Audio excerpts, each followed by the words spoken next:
cases against a bunch of insurance companies. So with that, we will begin with Raffi Melkonian for the insurance companies.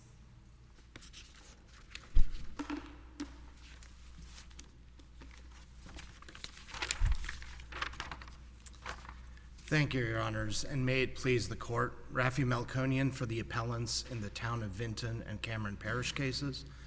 I'm also counsel for the appellants in One Lakeside, which we're going to hear right after this one. And candidly, I think the arguments in both of those buckets of cases are going to be very similar. I'm going to give you my full argument in this case, and we think this case is resolved by the text of the policies that are the same in each of the three cases and by the text of the convention. So I'm going to give you my argument in Lakeside. Of course, I'm open to whatever questions Your Honors still have after the argument. If Your Honors will indulge me for just 30 seconds, I want to talk a little bit about what these cases really are about, and then I'll move to the substance. These are surplus lines insurance cases. And as Your Honors will know, surplus lines insurance is the insurance of last resort. In most states, you have to go to the domestic markets before you go to the surplus lines market. And you have to certify that you tried to do that. And to get the best premiums for those surplus lines policies for these catastrophic events, you often have to go into the international market. And to get into the international market, to get your Lloyds and those other insurers, you often must agree to an arbitration provision, because those kinds of insurers need the predictability and sort of stability of arbitration. And that's exactly what the United States promised them in the New York Convention when it entered into that treaty and implemented the treaty under the Chapter 2 of the FAA. So that's what we think is going on. This is incredibly important to our clients and incredibly important to insureds throughout the Fifth Circuit to make sure that these policies are available. Now, why do we prevail in this case? For what it's worth, I don't understand your introduction and how it helps you, because there's no foreign insurer at issue in this case, is there? They've dropped out. Your Honor, there's no foreign insurer that's a party to this case, but there's foreign insurers that are party to the policy. Okay, but your whole intro was premised on the notion that foreign international insurers really need arbitration before entering into U.S. contracts. That problem is solved no matter how we decide that case. Well, Your Honor, I'm not going to argue about the policy with Your Honor. I don't want to. That's fine. I just didn't understand your intro was all. I understand, Your Honor. I'm sorry about that. Let me get to the substance. We prevail under the New York Convention and the text of this policy, because what the convention says is if there is an arbitration agreement with at least one foreign party in the case, then that arbitration must be compelled, and state law is preempted with respect to that. And McCarran-Ferguson is preempted with respect to that under Safety National. So really the only question left in this case, and this is what this court said in the Bufkin panel opinion that is at issue here, is whether this policy contains an arbitration agreement with one foreign entity. And the answer to that is yes. If you look at Record on Appeal, page 91, that's the arbitration agreement in the Town of Vinton policy. You're going to see the arbitration agreement. It says all matters in difference between the insured and the companies in relation to this insurance shall be referred to an arbitration tribunal as set out. And companies is defined in the supplemental declarations, which are a few pages later, as including all the insurers, including the foreign insurers. Well, a big part of this case is the argument that these are separate contracts versus this is all one contract with just a little trickle of separate, only meaning that each insurer does not have to pay for every insurer. So explain to us, I know which one you think. You think it is combined, except for the little trickle of separate. Please explain why that we should view it that way. And of course, we'll ask the other side why we should view it their way, that it's all separate. Absolutely, Your Honor. Let me take you directly to that provision that's in the contract allocation endorsement, which is at ROA 51 of the Town of Vinton record. By the way, I should just say as a note, these appear a second time in the Town of Vinton record. That's not a separate policy. There's just one document in this case. That's just the second copy of the same policy. But let's go to ROA 52. That's where this provision you're talking about is. The contract will be constructed as a separate contract between the insured and each of the underwriters. What does that mean? Our view, as Your Honor noted, is that there is an overarching policy, this document, that contains all the terms and conditions of the policy, including the arbitration provision. And then there are contracts that set forth the liability of each insurer with respect to the insurance promised by this whole policy. And the proof of that, there is textual proof that it works exactly the way I say, on the very next page. ROA 53 in the contract allocation endorsement. And I would point Your Honors to the first and last sentences of the second paragraph of that page. The liability otherwise determined to exist under the terms and conditions of this policy.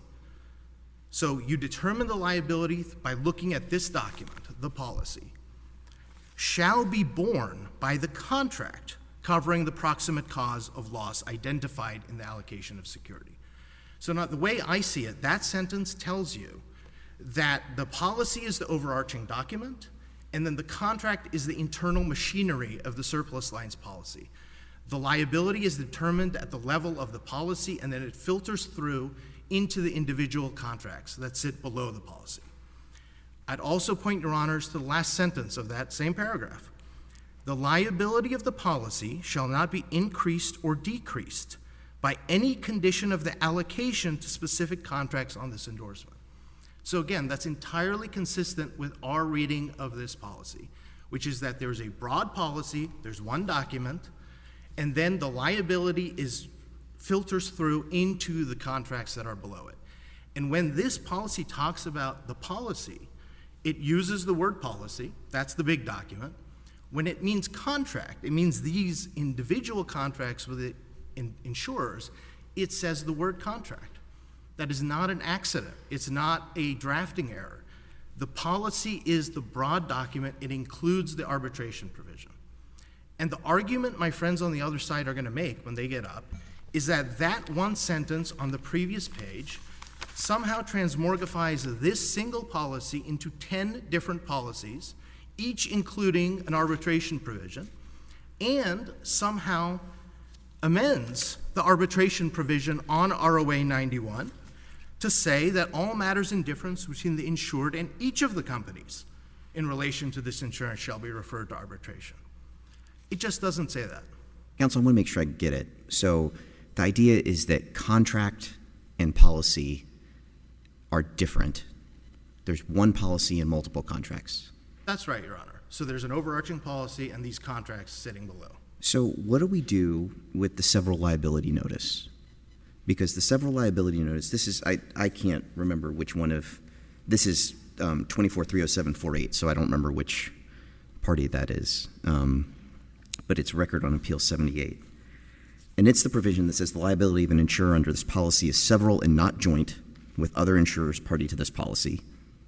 Right? So that makes it pretty clear that there's multiple policies, right? Because each insurer has its own policy with each of the with the insureds. And it's not just that sentence, right? It's also the last sentence of that paragraph, nor is an insurer otherwise responsible for any liability of any other insurer that may underwrite this policy, right? Policy's capitalized, right? So it seems like that is pretty clear textual indicia that each insurer has its own capital P policy with the insured. So we are not arguing, Your Honor, that there is there's not something that the contract refers to as a policy with respect to each individual insurer. The question is whether this policy, the big policy, is an overarching document that includes all the insurers. Is this not in the big policy? It's in the big policy, but we think that's referring, so if you look at the declarations page, there are both contract numbers and policy numbers for each of the individual insurers. We think that's what it's referring to. But the big policy, the policy that contains the terms and conditions, that's this document.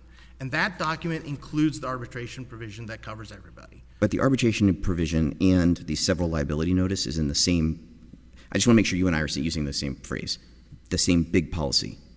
They're in the same big policy, but what you're reading to me refers to the individual policies that are listed on the declaration. So there's actually three terms now. So there's the big policy, then maybe when you want to call it the little policy, which would be this, and then the contracts. Maybe so, Your Honor. And is there any provision anywhere in this contract that would give me a basis for like differentiating those three things? There is not a provision that defines them, but I think the way it's used in the contract allocation endorsement is a strong indication that I'm right about that. But I would also point you to the settlement of claims provision. So if you look at the settlement of claims provision, which is ROA 97 of the record, that says the amount of loss for which the companies may be liable shall be payable within 30 days, et cetera, and the ascertainment of the amount of loss is made either by agreement or an amount determined by binding arbitration in accordance with the provisions of this policy. So the way this whole structure works is that there's this overarching policy, there's an arbitration agreement within that policy, that's how you determine what people owe under the big policy, and then, yes, there are these underlying contracts and quote-unquote policies with individual insurers. But that is not what that provision is talking about, and it's not what the provision of... Are you saying, like, if they needed $1 million, that would be in the large policy, $1 million, and then each individual little contract would say, oh, 10%, 15%, whatever, so it would be that one insurer would be paying the 10% of the million, but the million is the big thing. That's exactly right. That's basically what you're saying. Yes. And if we were to say, the main policy doesn't exist, then wouldn't that take out a lot of issues that the plaintiffs need? If the main policy doesn't exist, there's no exclusions, there's no coverage, there's none of the provisions that govern everything. So that has to be put together. So then I'm just finding this a little hard to understand why they create this sort of separate contract without making it clear it's part of the whole thing. Or you think it is clear that it's part of the whole thing? I think it's very clear. I think that if you read that, the two sentences of the contract allocation endorsement that I pointed your honors to, I think that really establishes that what's going on is that there's this contract, the policy, that governs how the relationship between the parties is handled. And then there's these other things. I mean, the way I was thinking about it, your honors, this morning, is what if this were like a master services agreement, and then the policies are purchase orders? If there's an arbitration agreement in the master services agreement, that covers all the purchase orders. You don't get to sue under the purchase order and then say, I'm immune from the arbitration agreement that I signed when I bought this policy at the extremely good terms I bought the policy on. And that makes perfect sense to me if you write the contract of adhesion to your insured, or in your circumstance, the purchaser, to say each one of the, this is one master services agreement that applies to every single purchase order. The wrinkle, obviously, is that the contract of adhesion in this circumstance doesn't say that, right? The contract says you have individual, each one of these is individual. The liability is not joint and several. The liability is individual. And then you also have these, like, I'm with you on trying to, like, understand the difference between contracts and policies, but, like, the thing is full of confusing capital P policies, right? So, I mean, if you look at the declarations page, so this is Exhibit 2, Record on Appeal 30748.36, each one of the different insurers have its own policy number. I agree. Right? Capital P policy numbers. So is that big policy, little policy, some other Little policies. Those are little. Those are little policies. Even though it's capital P, that's... Even though it's capital P, Yeah. because I think look, we all have to try to harmonize this document in order to understand what it's doing. And I would say our friends on the other side really have no reading that gives any weight to what the arbitration provision says, what the contract allocation endorsement says, what any of that says. If we're going to try to harmonize it, we, I think, are the closest to what this means. And it's also consistent with the New York Convention, the strong emphasis on giving international parties the ability to get arbitration when they come to the United States. And so I think that's what this document is doing. What's your best argument for the concept that, having the foreigners in the huge policy, even though they're gone now, makes it the convention? Your Honor, the cases that interpret the convention in this court and in the Supreme Court all say that the convention is triggered if at least one party to the agreement is a foreign entity. They don't have to be a party to the litigation. So it's just as if there was a big arbitration agreement, it covers everybody, and they sued only one of those entities. That person can still trigger arbitration in a normal kind of commercial dispute. What do you make of the cases that the other side cites, all the court cases that construe this separate contract language as indeed creating Yes, Your Honor. separate contracts. Candidly, those are district court cases. They all are. I don't think But do you have any cases on your side on this issue? We do not have, I don't think we have a case from a district court on our side. They've got several, right? Yes, Your Honor, but what we think is... They're all wrong. And that's possible. I just want to understand your argument. Your All Honor- these judges are wrong. You don't have any judges to date on your side, but we should conclude that they're all wrong. Let me give- That's our job. We do reverse district courts. I understand that. Two better responses to that, Okay. and everyone is wrong. I just want to give you your best shot on these. Though I do think everyone is wrong, but Okay. let me give you two other answers. One is that what's happening there is that people are following a case from a long time ago that did say that, and then they kind of follow along. And we win some of those cases, but we win them on equitable estoppel. And so the judges where we win on equitable estoppel... But you want to, I mean, you're doing that same argument. You're making both arguments here as well. We're making both arguments. You have consistently lost on the first. We have And consistent... the second, I believe, is now foreclosed. Or I guess you'll dispute Oh, no, that. we don't think it's foreclosed at all. You don't concede that, but all right. We actually think it's... There's a Louisiana Supreme Court case is all I meant. Right, Yeah. in our favor. But anyway, we think we win on the first. I've always thought the first was the stronger argument because I think the text is fairly clear in our favor. And I think the district judges, unfortunately, have just erred on this, and we needed to come here to get that resolved. Okay, thank you. You've saved time for rebuttal, and we'll now hear from the appellee in this arraign, which is Thomas Flanagan for Town of Vinton et al.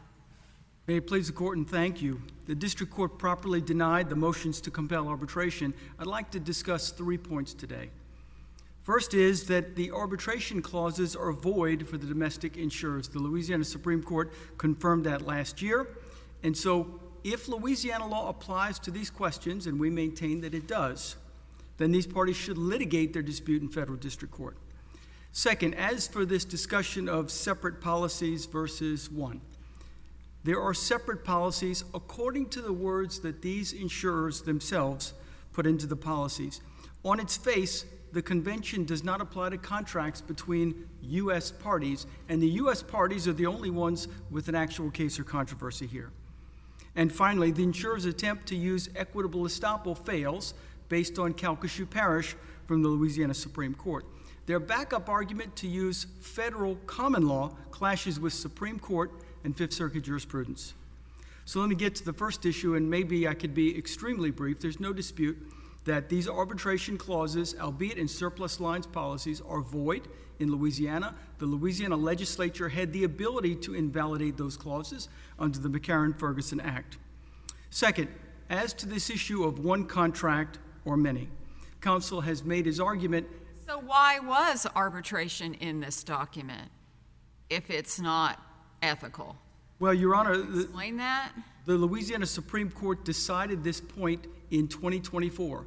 Until that time, it wasn't clear. There was disagreement. Well, there was definitely a statute about that. Your Honor, there was. And the statute was written imprecisely. Unfortunately, it talked about clauses that divest the courts of jurisdiction. There had been another Supreme Court case that talked about, well, what does that mean? Is it only for venue? And so there was some uncertainty there. The Supreme Court, on a certified question, resolved the uncertainty. And it said that no, the clause refers to arbitration clauses, among other things, and so they are void in Louisiana. And again, I don't think there's any dispute. As to this issue of one contract or many, we start and maybe finish with the words on the page. And counsel read some of that contract endorsement, but not all of it. It does say the parties were as clear as they can be. This contract shall be constructed as a separate contract between the insured and each of the underwriters, but it doesn't stop there. It goes on. This evidence of coverage does not constitute in any manner or form a joint certificate of coverage by underwriters at Lloyd's, which is one of the foreign insurers, with any other insurance companies. And so the parties acted consistently with that mandatory language, shall, in an endorsement. And counsel talks about harmonizing, and in general, we do try to harmonize instruments, but when we can't, the endorsement controls. Well, and some contracts, particularly massive ones, can't be harmonized. It's right, Your Honor. Right? It's not as if people have perfect information. Exactly. Maybe AI will cure that someday, but the fact is humans make errors. That's right. Contracts, particularly massive insurance contracts, have inconsistencies. They do, That's and the point of that's endorsement. unavoidable, and sometimes an endorsement, like a clause in a contract that says notwithstanding anything to the contrary herein, kind of clears away some of the confusion and identifies a particular issue that was important to the insurance companies. It was noted they're separate policy numbers, they charge separate premiums, and so the words are clear. And so it's no different from interpreting a statute. When the words are clear, we generally stop. There's no suggestion that this is an absurdity. Why would it be absurd to do exactly what these insurers are saying? I would submit that if you have a direct answer to a question in an instrument, and yet you keep looking for tea leaves or breadcrumbs or turning the page askew to see if the light changes your view of it, you're no longer interpreting the contract. You're defying the direct wishes of the parties. We did cite 7 cases going our way on this point. We could cite a dozen more. Again, there's plenty of these cases. It's unanimous. The insurers suggest that this was... Now, you're referring to the district court? I am, Your Honor. Yes, there's another dozen. I've been a state district judge. I'm very respectful of district judges, but we are not required to follow their cases. We can view them and say, well, they're brilliant, but we don't agree with this one. So how are we bound by these district court cases? In no sense are you bound, Your Honor. Okay. In no Again, sense. I'm deeply respectful of district court judges, but I have done some reversals, so. I understand. And so the insurers suggest that really they were not trying to make these separate contracts, although they said that. What they're really trying to do is make it really clear that there's not going to be any joint and several liability. But the policies already said that. On page 30 of the base form, it said the liability of an insurer under this policy is several and not joint with other insurers. An insurer is liable only for the proportion of liability it is underwritten. Yeah, but your opponent has said that is the thing. It's cubbying the people, kind of like I said, the big policy gets you the $1 million, but then this cubby says, okay, but this insurance company only has to pay for 10%, so they pay $100,000. That's the point. Why isn't that it? I mean, why does it take it completely away? Well, Your Honor, what I would suggest is that the policies already contain the very thing that the insurers claim to want. This clarity that they're in their cubbyhole and they're liable only for what they're liable for, that was already in the policies before the endorsement. And yet we have an endorsement that not only repeats that, but says more. It goes further and uses different language and talks about separate contracts, and in no manner or form will it ever be regarded as a joint instrument, and yet our friends on the other side have no meaning to give to those words. They treat them as surplusage, and we know that's not something we can do in interpreting documents. But I hasten to add that we're not asking the court to write in indelible ink.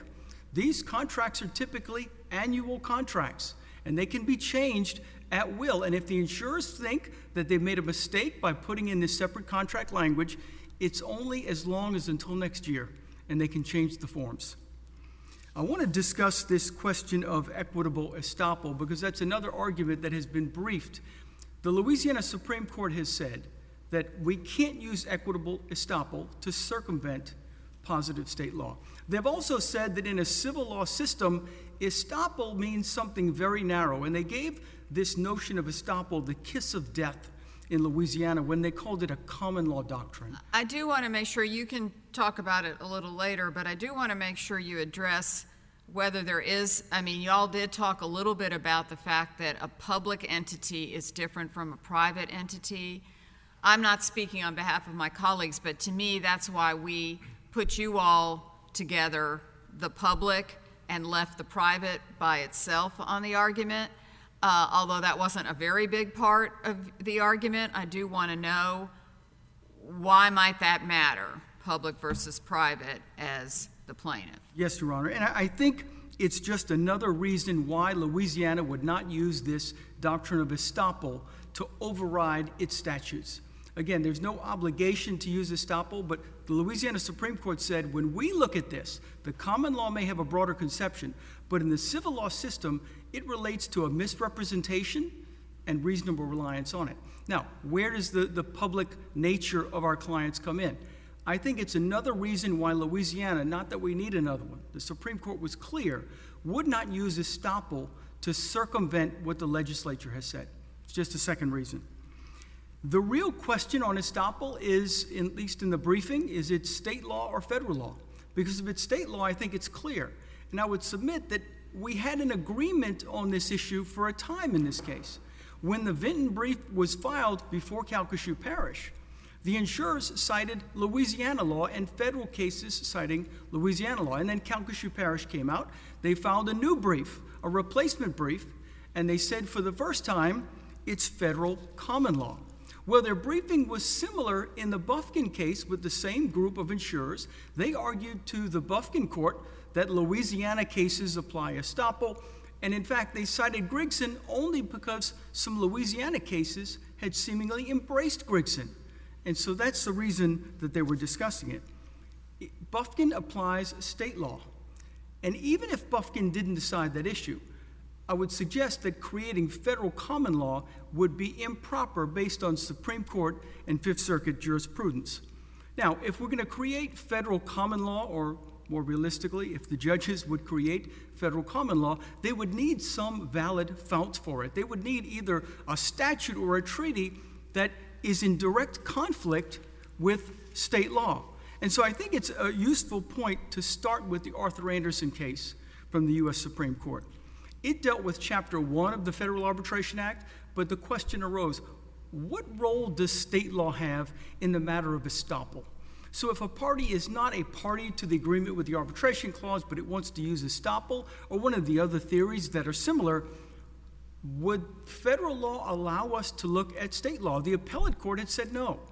There is no resort to state law on that. The FAA is preclusive, and you can't do it.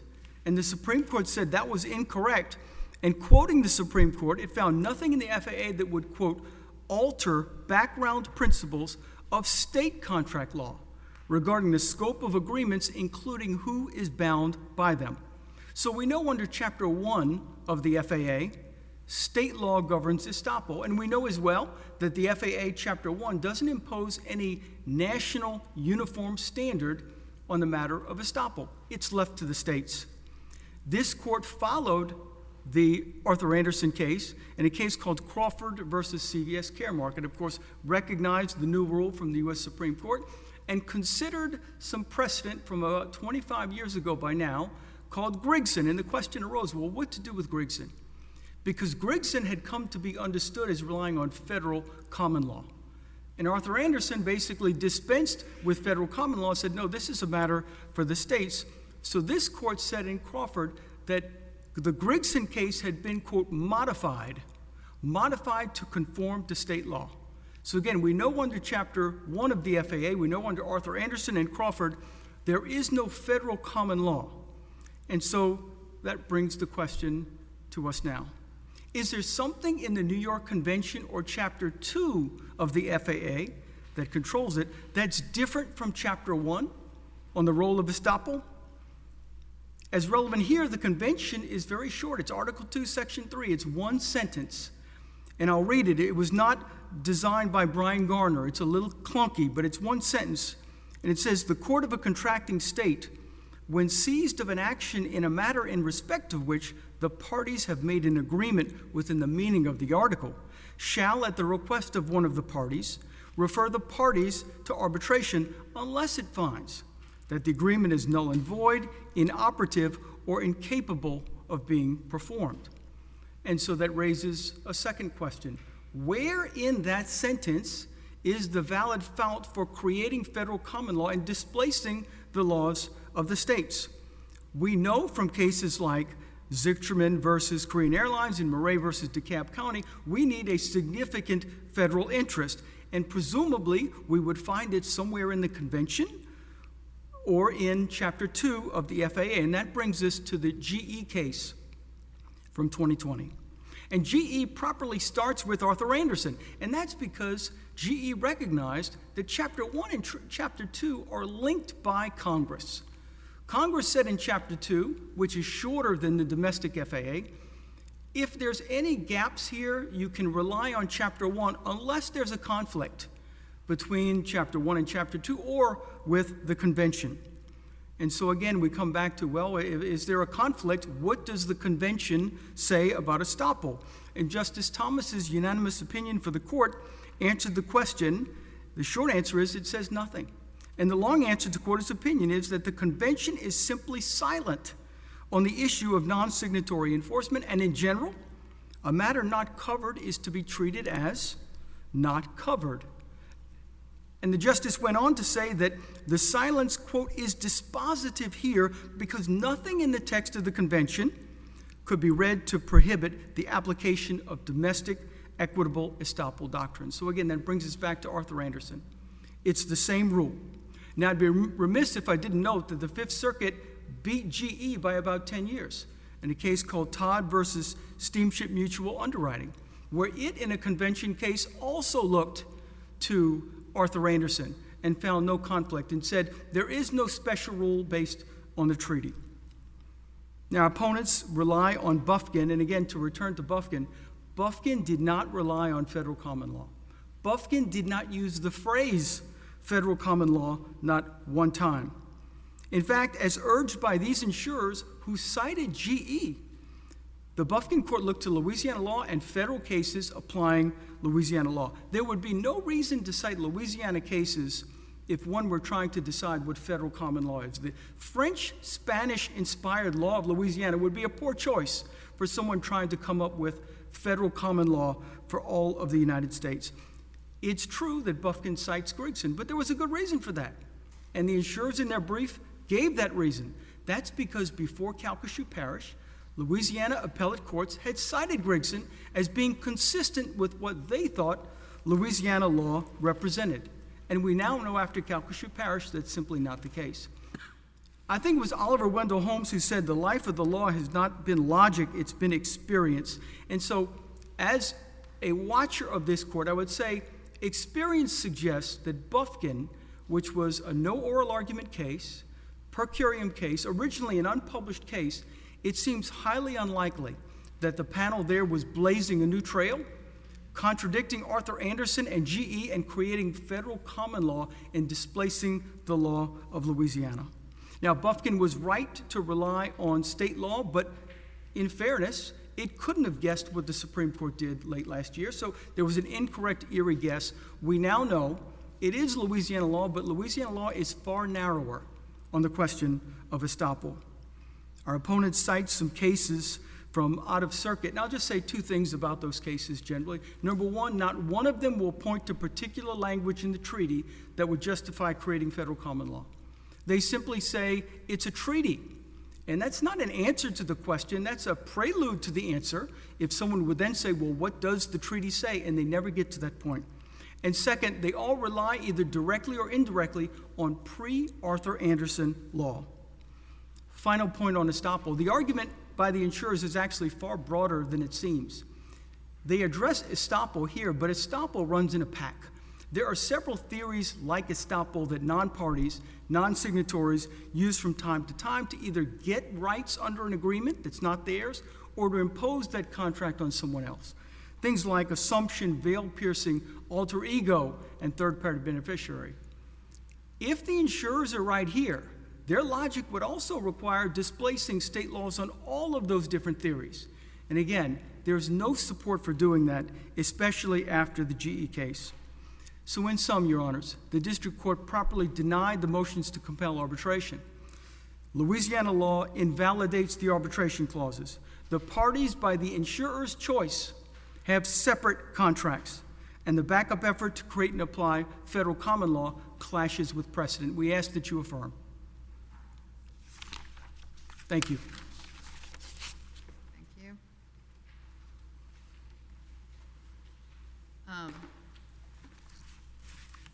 Mr. Melkonian, if you would like to, I would like to hear whether there is a difference between public or private plaintiffs. Let me briefly answer that, Your Honor. We don't think there's any difference because we think the equitable estoppel part, there's no difference with respect to whether the convention applies directly through the text of the policy. No difference whatsoever. That argument is about the equitable estoppel part of this case. And we think there's no difference there either because as the Bufkin panel said, We're applying the convention through equitable estoppel. So because it's the convention, it doesn't make any difference whether it's a public entity or not a public entity. The principles of Louisiana law that seem to give public entities more protection against equitable estoppel just don't apply. So that's my direct answer to Your Honor's question on that. If I might answer a few of my friend's arguments, and then I guess in the second argument I'll give you my full equitable estoppel discussion, if that's okay. So let me start with the surplusage point. I would say it's them that are creating surplusage. They say that basically this arbitration agreement that is in the terms and conditions of the insurance policy means nothing. The text of the contract allocation endorsement that differentiates between the policy and the contract, that also means nothing. And also, they can't explain how this contract possibly could be 8 or 10 separate contracts, depending on which case. Which contracts are they suing under? Where are the terms and conditions of the contract that they're supposedly suing under? It's in this policy.